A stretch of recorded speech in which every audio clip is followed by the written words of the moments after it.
नागपुरातून एक धक्कादायक आणि संतापजनक घटना समोर आली आहे।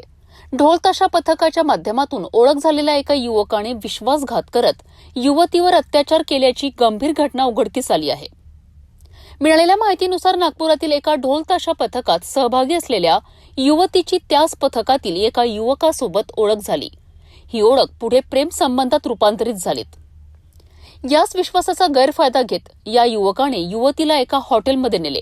तेथे कोल्ड्रिंकमध्ये नशेचे औषध टाकून तिच्यावर अत्याचार करण्यात आला। तसेच तिचे अश्लील फोटो व व्हिडिओ काढण्यात आल्याचा आरोप आहे। घटना उघडकीस आल्यानंतर पीडित युवतीने तहसील पोलीस ठाण्यात तक्रार दाखल केली आहे। तक्रार मिळताच पोलिसांनी तत्काळ हालचाली करत अवघ्या 2 तासात पीडितेची पंचनाम्यात चौकशी पूर्ण केली आहे।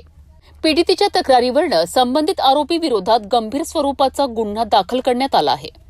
आम्ही पोलीस उपनिरीक्षक पल्लवी गोसावी, नेमणूक पोलीस ठाणे तहसील नागपूर शहर, पोलीस ठाणे अपराध क्रमांक 890/2025 कलम 123 64 1 352 351 3 भारतीय न्याय संहिता 2023 नुसार गुन्हा दाखल करण्यात आलेला आहे।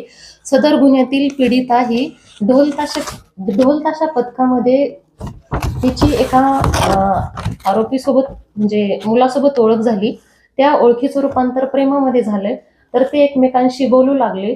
त्यानंतर यातील आरोपिताने पीडितेस वारंवार एका खाजगी हॉटेलमध्ये नेऊन तिच्यावर शारीरिक अत्याचार केले आणि त्याच हॉटेलमध्ये त्यानं कोल्ड्रिंक्समध्ये गुंगीकारक औषध देऊन पीडितेचा असहाय्यतेचा फायदा घेऊन त्याचे न्यूड फोटो बनवले, आक्षेपार्ह व्हिडिओ बनवले।